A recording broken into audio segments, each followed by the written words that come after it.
여러분들께서 이 동물 그 공원, 아프리카 이 공원 같은 데서 실험하는 장면을 보신 기억이 있을 겁니다. 이 짐승들이 이 출몰하는 지역에 아주 튼튼한 대형 거울을 가져다가 둡니다.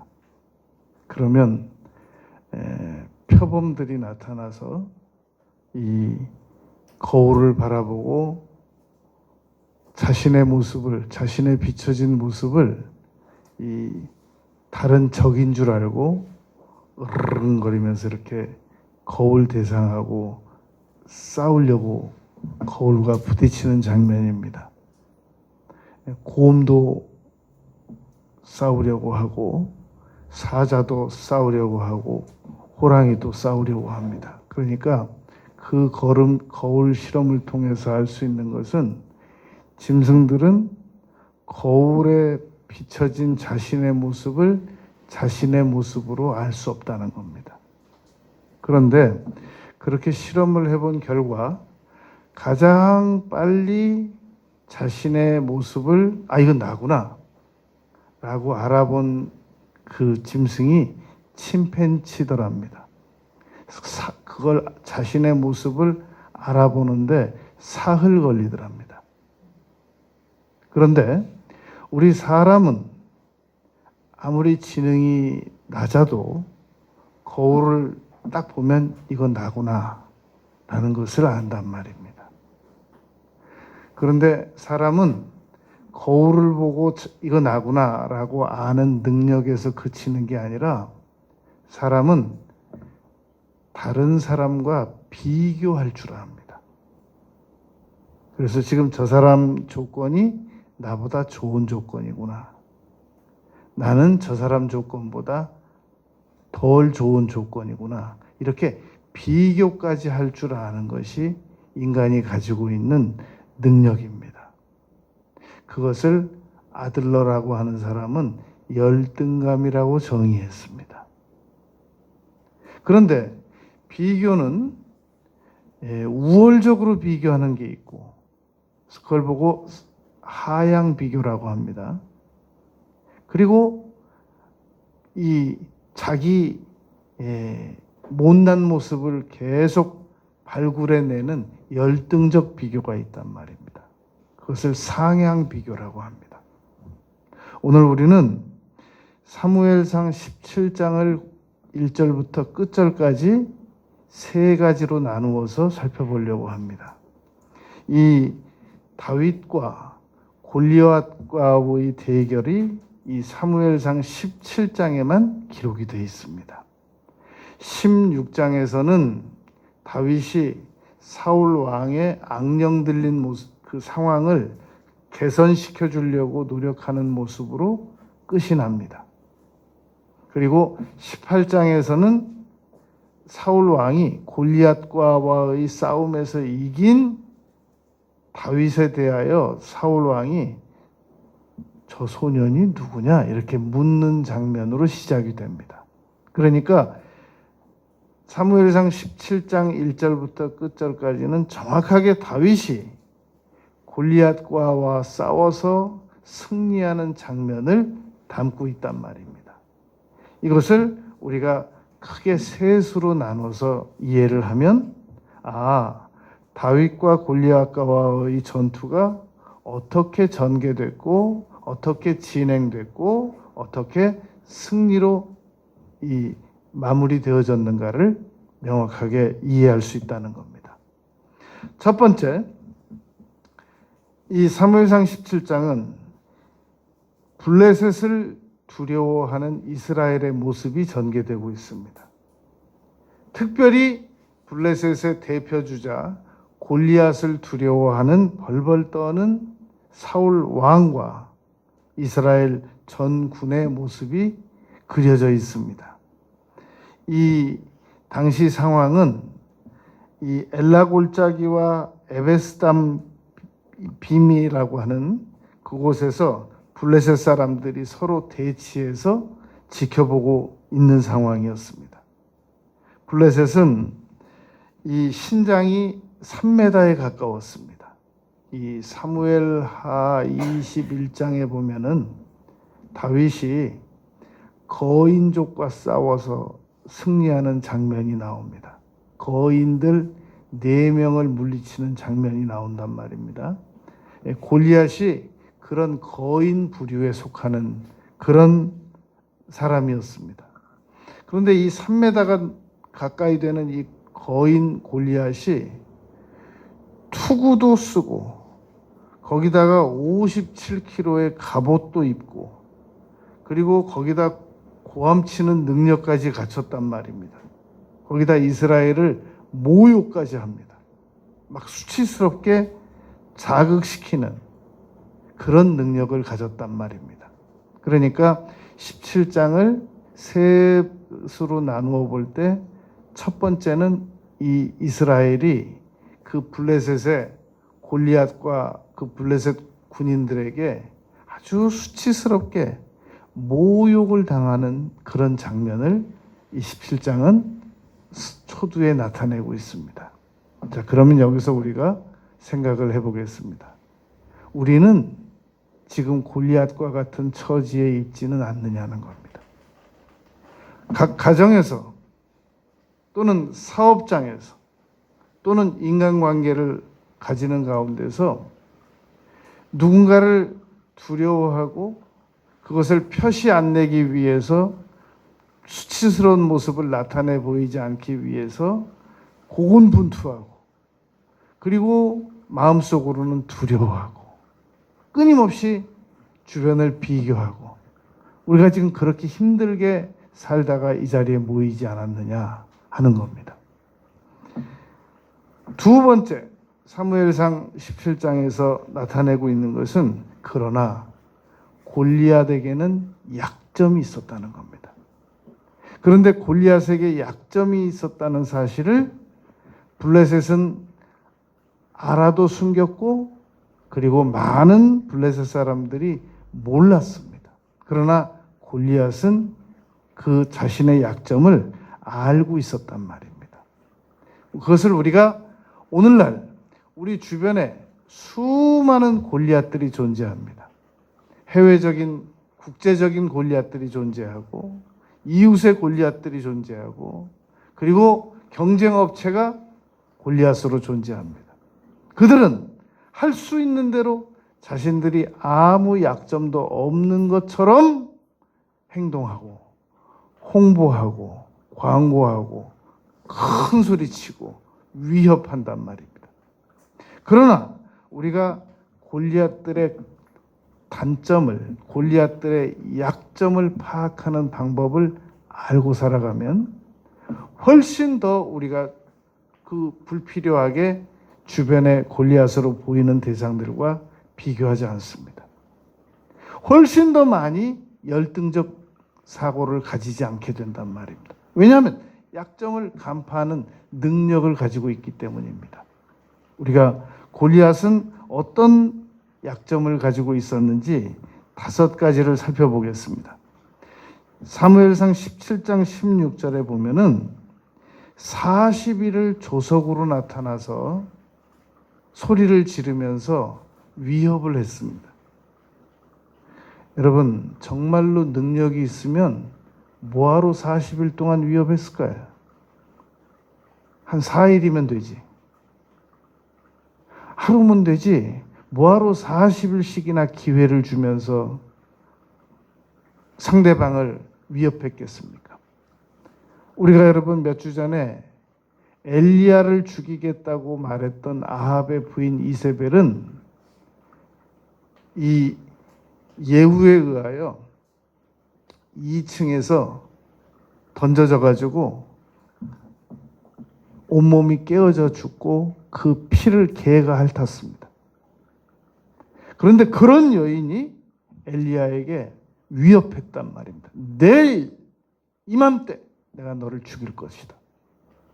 엘리야는 하늘에서 불을 끌어내리는 응답을 받았던 그런 능력의 선지자가 이 여인의 서슬시퍼런 그런 위협과 공포에 도망갔단 말입니다. 많은 사람들이 골리앗의 이 큰 소리 치는 것에 덜덜덜덜덜 두려워서 아주 몹시 떨고 있습니다. 표시만 안 내는 것뿐입니다. 그러나 이 골리앗은 실질적으로 그렇게 강하지 못합니다. 돈도 다 남의 돈입니다. 자기 돈도 아닌 거예요. 다 대출받은 거예요, 그거. 그러니까 엄청난 자본력과 엄청난 능력을 가지고 있다고 그러는데 다 털고 보면 나하고 별로 그렇게 비교할 것도 없습니다. 오만 빚은 다 끌어다 놓고 지금 자금력이라고 그렇게 얘기하고 있는 거란 말입니다.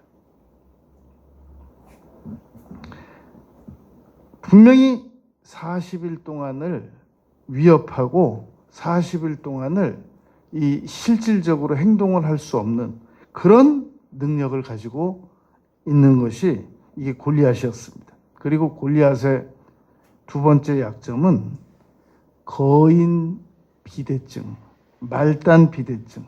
보통 뇌하수체 악성 종양에 의한 말단 비대증을 가진 사람들은 여러 형태로 이 질병을 가지고 있습니다.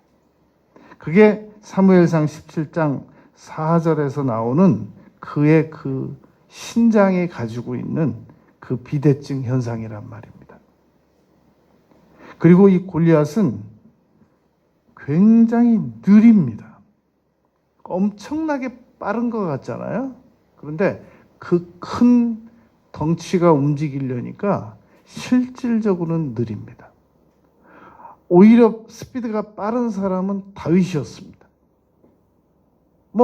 별로 손해볼 게 없기 때문에 그냥 번쩍번쩍 하는 거예요. 다 망해도 얼마 안 망하니까. 그러나 큰 규모를 가지고 있는 덩치들은 이건 한 번 투자하면 못 바꿉니다. 그러니까 굉장히 스피드가 느립니다. 빠른 것 같은데 느리다. 그런데 그 느린 것을 아무에게도 안 들키려고 한단 말입니다. 그러면서 시력이 안 좋습니다. 왜냐하면 다윗 보고 이렇게 말하거든요. 네가 나를 개로 보고 있냐? 너 지금 그 막대기들을 스틱스라고 돼 있어요. 그런데 다윗이 들었던 막대기는 하나였거든요. 목동이 들었던 막대기 하나였단 말입니다. 막대기가 하나로 보였다, 둘로 보였다. 여러분, 골리앗처럼 큰 규모를 가지고 있는 사람들은 굉장한 이 직관력과 굉장한 판단력과 굉장한 이 진취력을 가지고 있는 것 같지만 사실은 잘못된 결정도 집단이 내립니다. 정말로 올바른 결정을 내릴 수 있는 사람은 집단이 내리는 결정에 그냥 끌려가느라고 아무 말도 못합니다. 그러니까 집단이 반드시 옳은 결정을 내릴 것이라고 생각해서는 안 됩니다. 그래서 많은 수가 한 번에 몰려간다고 해서 지금 옳은 길을 가고 있다. 보장 없는 겁니다. 위험한 길로 갈 수도 있단 말입니다. 얼마든지. 그래서 골리앗은 시력이 안 좋았습니다. 그리고 반드시 약점이 있습니다. 이 투구도 썼고 57kg의 이 갑옷도 입었는데 다윗이 던진 이 물맷돌을 맞는 이 이마는 보호하지 못했단 말입니다. 급소가 있었단 말입니다. 그러므로 우리가 골리앗을 아무 실체도 없는 그런 골리앗을 무조건 두려워할 필요는 없단 말입니다. 물론 그만큼 이루어 오고 그만큼 성취해 오기까지의 과정은 인정해줘야죠. 그걸 무조건 뭐하러 무시하겠어요. 그동안 수십 년 동안 노력한 대기업들의 노력, 선친들로부터 물려받은 그 기업의 노력 다 인정해줘야 된단 말입니다. 그러나 무조건 두려워할 필요는 없다라는 겁니다. 결정적으로 골리앗의 약점은 하나님을 안 믿는다는 겁니다. 골리앗은 하나님이 함께하지 않는단 말입니다.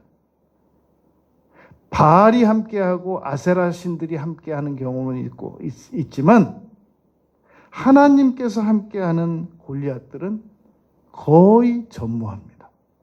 이게 바로 골리앗의 문제점이라는 겁니다. 여러분, 우리가 이 사무엘상 17장을 크게 세 수로 나눠보면 첫 번째는 두려움의 대상이었습니다. 골리앗은. 그리고 두 번째, 골리앗의 실체를 우리가 이렇게 5가지로 분석을 해보니까 그렇게 무서운 대상만은 아니라는 겁니다. 끝으로 세 번째, 그러면 다윗은 이 골리앗을 어떻게 이겼느냐는 겁니다. 이게 중요하단 말입니다. 오늘 우리는 다윗과 같은 남은 생애를 살아갈 것이기 때문에 그리고 앞으로 살아가면서 수많은 골리앗들을 만나게 될 것입니다. 그러나 우리는 다윗처럼 승리하게 될 겁니다. 다윗은 믿음의 경험을 가지고 있었습니다. 다윗은 믿음이라고 하는 건 여러분 올바른 지식을 근거합니다. 무조건 믿는 것은 믿는 게 아닙니다. 그건 무식한 거지. 다윗은 자기가 사자의 수염을 잡고 곰의 수염을 잡고 이겼다라고 하는 것을 그때마다 하나님께서 나와 함께 하셨다라고 하는 그 간증을 하고 있단 말입니다. 그게 사무엘상 17장 32절입니다. 낙담하지 마라. 주의 종이 저 블레셋 사람과 싸워서 이기겠다라고 사울에게 이야기합니다. 사울 왕이 너는 어리고 소년이고 그런데 어떻게 가서 저 골리앗과 싸워서 이긴다고 하느냐. 그러니까 다윗이 그렇게 얘기합니다. 제가 사자하고도 싸워서 이겼습니다. 제가 곰하고 싸워서도 이겼습니다. 호랑이하고 싸워서도 이겼습니다. 그리고 다윗은 분명한 자기 정체성이 있었습니다. 17장 46절에 보면 오늘 여호와께서 너를 내 손에 넘기시리니. 다윗은 하나님을 계산에 넣었습니다. 골리앗은 하나님을 계산에 넣지 못했습니다. 골리앗은 도와주는 대상이 없었어요. 골리앗은 자기를 도와주는 대상이 기껏 투구 57kg 갑옷 걷지도 못해요. 그거. 왜냐하면 다윗에게도 사울 왕이 이 투구도 씌워보려고 했고 갑옷을 씌워보려고 했거든요. 다윗이 거절합니다. 이건 저하고 맞지 않는 현대식 장비입니다. 나에게 맞는 장비가 있고 나와 맞지 않는 장비가 있단 말입니다. 무조건 맞지도 않는 장비를 내가 걸치고 나가서 다른 사람하고 똑같이 행동할 필요는 없는 겁니다. 분명히 나에게 맞는 은사가 있는 겁니다. 나에게 맞는 재능이 있는 겁니다. 다윗은 분명한 자기 정체성이 있었습니다. 너무나도 많은 사람들이 실패하는 자기 정체성을 가지고 있습니다. 나는 뭘 해도 안 돼. 지금 사람들은 다 골리앗이야. 너무나도 많은 것들을 갖췄어. 엄청난 능력들을 가지고 있어. 나는 일개 목동이야. 그러지 않았단 말입니다. 나는 하나님이 나와 함께 하신다. 라고 다윗이 믿었단 말입니다. 그러면서 17장 47절에서 이렇게 말합니다. 여호와의 구원하심이 칼과 창에 있지 아니함을. 왜 칼과 창에 없겠어요? 그러니까 이건 이렇게 읽어야 된단 말입니다. 여호와의 구원하심이 칼과 창에만 있지 않다. 이렇게 읽어야 된단 말입니다. 여러분, 당시 그 전쟁 무기를 이제 우리가 살펴보면 이러합니다. 이 다윗은 이 우리말로 말하면 새총 같은 그런 물맷돌을 쏘는 그런 도구를 가지고 있었는데, 당시 블레셋 사람들은 철기 문화를, 이스라엘보다 철기 문화가 앞서서 가진 그런 문화였었습니다. 그러므로 골리앗이 가진 그 칼을 이용해서, 다윗은 칼이 없었는데 골리앗이 가졌던 그 칼로 골리앗의 목을 베입니다. 다윗이 자기 칼로 골리앗의 목을 베는 게 아니라 골리앗이 가졌던 그 칼로, 전리품으로 목을 벤단 말입니다. 그리고 승리했단 말입니다. 그리고 당시 그 무기는, 그 블레셋 사람들이 가진 무기는 이 새총 말고 바위돌을 당겨가지고 쏘아서 날아가는 새를 맞출 수 있는 능력을 가진 그런 군사들이 있었습니다. 그러니까 멀리 있는 적군들을 이 새총 크게 확대시켜가지고 바위돌을 날려서 날마다 그 사람들은 그것만 연습해가지고 날아가는 새도 맞출 수 있는 능력을 갖췄단 말입니다. 이스라엘은 그런 무기가 없었거든요. 그런데 다윗은 그럼에도 불구하고 자기에게 맞지 않는 그런 이 투구와 이 갑옷을 거절했습니다. 왜냐하면 자기에게 활용할 수 있는 이 물맷돌 5개가 있었기 때문입니다. 더 놀라운 것은 5개 물맷돌 중에 하나만 사용했다는 겁니다.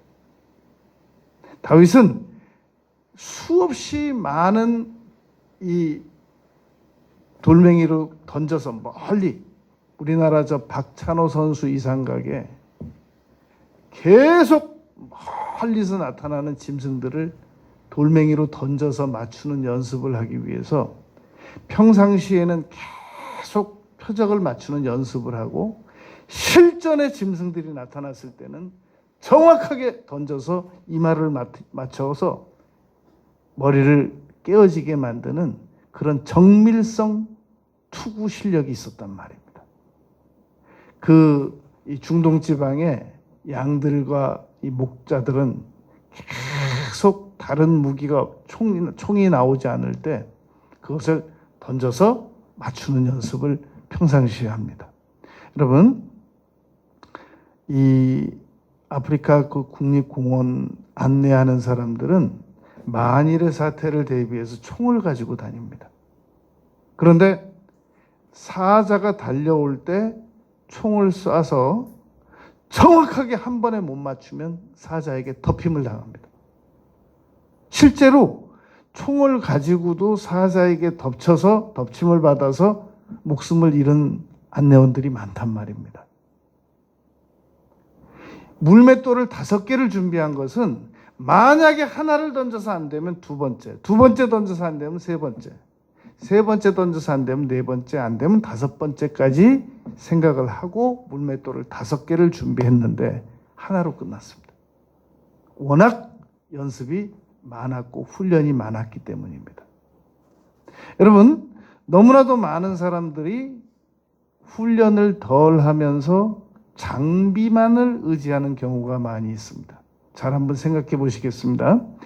똑같이 은사를 받았습니다. 그런데 같은 은사를 받았는데 10시간 공부하는 사람이 더 잘 되겠습니까? 5시간 공부하는 사람이 잘 되겠습니까? 같은 은사를 받았습니다. 10시간 기도하는 사람이 더 잘 되겠습니까? 5시간 기도하는 사람이 더 잘 되겠습니까? 같은 은사, 같은 재능을 받았습니다. 7시간 훈련하는 사람이 더 잘 되겠습니까? 3시간 훈련하는 사람이 더 잘 되겠습니까? 우리는 메시나 호날두나 우리 손흥민 같은 선수들이 그냥 나온다고 생각하지만, 같은 재능을 받아도 수없이 많은, 남보다 더 많은 연습을 했기 때문에 훌륭한 선수가 나오는 것이란 말입니다. 다윗이 물맷돌을 가지고 골리앗에 정확하게 이마를 맞출 수 있었던 것은 다윗이 수없이 많은 투구 연습을 했기 때문에 그 일이 가능했단 말입니다. 하나님께서 무조건 다윗을 사용하셔서 다윗은 던지는 신용만 했고 돌은 하나님께서 가서 이마를 맞춰주게 해주셨다. 그건 미신입니다. 우리 예수님만 믿으면 단어를 안 외워도 영어를 잘할 수 있고, 한문을 안 배워도 한문을 잘 쓸 수 있고, 글을 수없이 논술을 안 해도 글을 잘 쓸 수 있고, 미신입니다, 여러분. 그런 미신은 믿으면 안 된단 말입니다. 예수님을 믿으면 분명히 천국 갑니다. 그리고 열심히 기도를 드리면 우리는 생각도 못했던 플러스 알파가 나타난단 말입니다. 그러나 그러한 것들이 노력을 안 해도 된다. 그것은 잘못된 기독교적 샤머니즘을 말하는 겁니다. 예수님을 믿고 기도 드리고 공부는 더 열심히 하고 암기는 더 열심히 하고, 예수님 믿고 기도 드리고 암기는 더 열심히 하고, 예수님 믿고 기도 드리고 시간은 더 전력하고, 예수님 믿고 기도 드리고 몸은 더 많이 움직이고, 그게 여러분 올바른 신앙이지. 나는 남 모르는 비법을 가지고 있어. 나는 하나님을 믿고 있잖아. 하나님께서 다, 난 뭐 태도가 나빠도 난 진급시켜 주실 거고, 태도 좀 나빠도 내가 하나님을 믿잖아. 내가 기도하잖아. 그러니까 남 모르는 비법이 있단 말이야. 그러니까 나는 다 진급도 다 돼. 태도 나빠도 괜찮아. 진급 돼. 나는 조금 덜 외워도 돼. 나는 성령께서 다 가르쳐 주시잖아. 어느 성령께서 여러분 뭘 가르쳐 줘서 시험 문제를 더 잘 볼 수가 있었어요.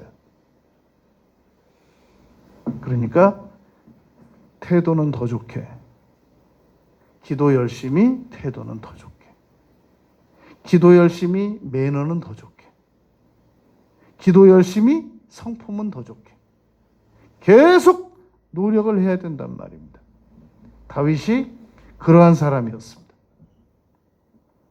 그리고 그렇게 골리앗에게 던져서 맞추기까지.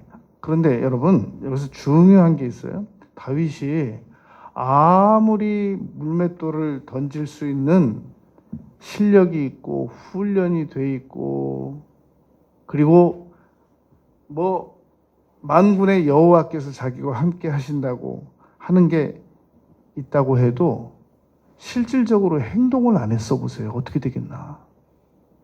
아, 난 그런 거 다 할 수 있어. 난 다 할 수 있어. 근데 행동만 안 해요. 결정적인 순간에 행동만 안 해요. 그럼 어떻게 그게 극복이 되겠냐는 겁니다.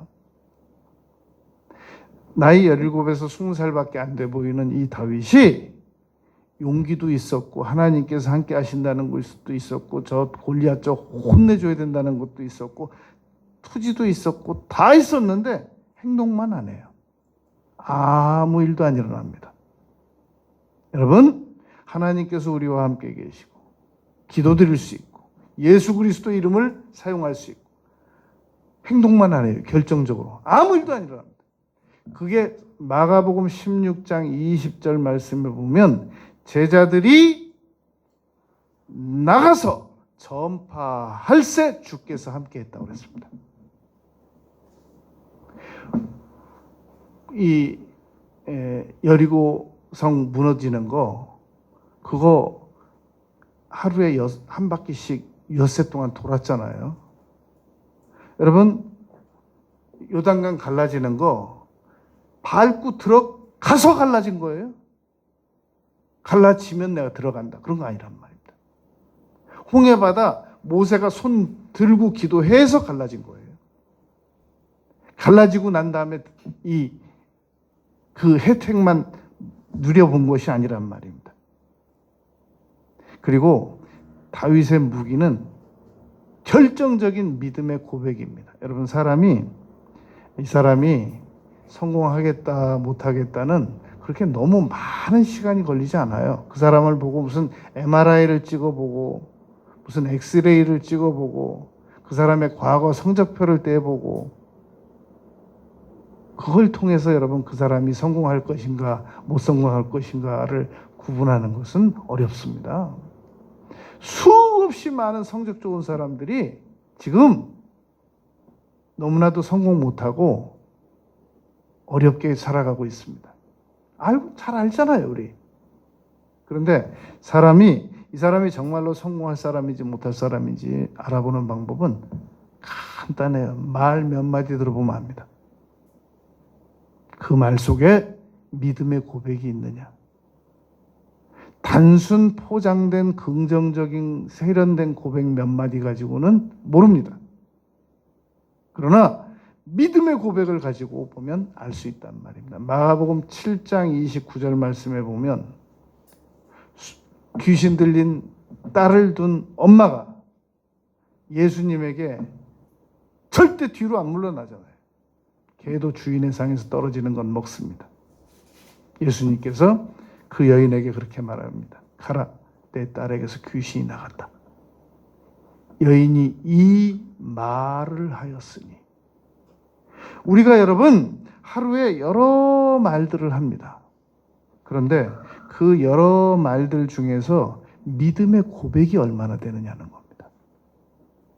내 믿음대로 될지어다 하는 그 믿음의 고백이 얼마나 되느냐는 겁니다. 너무 그 불필요한 말들을 많이 해요. 아무것도 가진 것도 없는 사람들이 무슨 엄청난 일이 일어날 것처럼 막 허풍적인 얘기, 그 안에 믿음이 없어요. 그런 얘기는 아무리 많이 해도 아무 소용 없습니다. 아무 일도 안 일어나요. 그러나 한마디를 믿음의 고백을 하면 놀라운 일이 나타납니다. 여러분, 오늘 본문 말씀 17장 45절 너무너무 중요한 말씀입니다. 다윗이 블레셋 사람에게 이르되 너는 칼과 단창과 창을 가지고 내게 나와라. 나는 만군의 여호와의 이름 곧 네가 모욕하는 이스라엘 군대 하나님의 이름으로 내게 나갈 것이다. 여러분, 우리는 예수 그리스도의 이름이 있습니다. 예수 그리스도의 이름으로 지금 현재 공경에 처해 있는 문제를 해결할 수 있습니다. 예수 그리스도의 이름으로 골리앗과 같은 상대들과 싸워서 이길 수 있습니다. 예수 그리스도의 이름으로 질병을 치료받을 수 있습니다. 예수 그리스도의 이름으로 혼미케 하는 악한 영들을 내어 쫓을 수 있습니다. 예수 그리스도의 이름으로 우리 자녀들의 문제를 해결할 수 있습니다. 예수 그리스도의 이름으로 나의 악습을 끊을 수 있습니다. 예수 그리스도의 이름으로 문제를 해결할 수 있습니다. 믿음으로 예수 그리스도의 이름으로 적극적으로 사용하고 나아가는 우리 모두가 되시길 바라겠습니다.